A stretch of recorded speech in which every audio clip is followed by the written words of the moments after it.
Alors c'est pas si simple que ça. L'effectif du SDIS de La Réunion, en fait, il se compose de sapeurs-pompiers professionnels, 870, il se compose de sapeurs-pompiers volontaires, 1500 sapeurs-pompiers volontaires, il se compose de personnel administratif et technique qui assure le soutien, 240 personnels administratifs et techniques. Voilà, ça c'est le premier élément.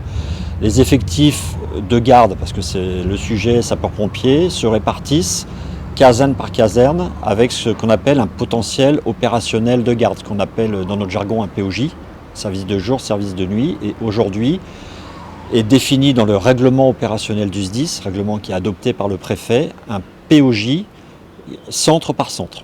S'agissant de la plaine des Palmistes, à l'instar de 12 autres centres du département, le POJ et le PON, donc l'effectif jour-nuit qui est défini, c'est 4 sapeurs-pompiers. Voilà. La stratégie d'ensemble qui est mise en place dans les années à venir et qui est portée par le conseil d'administration à travers le SDACR, c'est d'aller sur un POJ minimum pour l'ensemble des centres, notamment ceux qui sont aujourd'hui à 4, à 6 sapeurs-pompiers.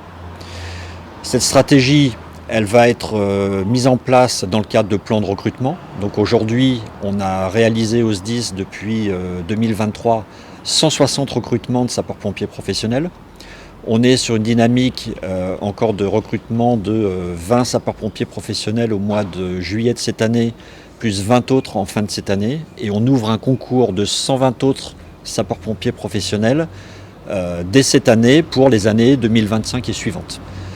Parallèlement, recrutement de sapeurs-pompiers volontaires, c'est un engagement citoyen. La cible, c'est 300 recrutements en 2 ans et on a déjà réalisé 120 recrutements.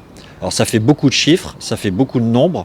Ce qu'il faut savoir en parallèle, c'est qu'on a une pyramide des âges au SDIS qui est liée à des recrutements qui sont intervenus il y a 10 ans, 15 ans, 20 ans. Et on a à peu près 300 départs en retraite programmés sur les 2 ans. Ça veut dire qu'il faut rééquilibrer les départs et les arrivées et augmenter les effectifs de garde puisque la décision politique si vous voulez, du conseil d'administration est bien de passer de centres à 4 sur des centres à 6, ce qui est considérable.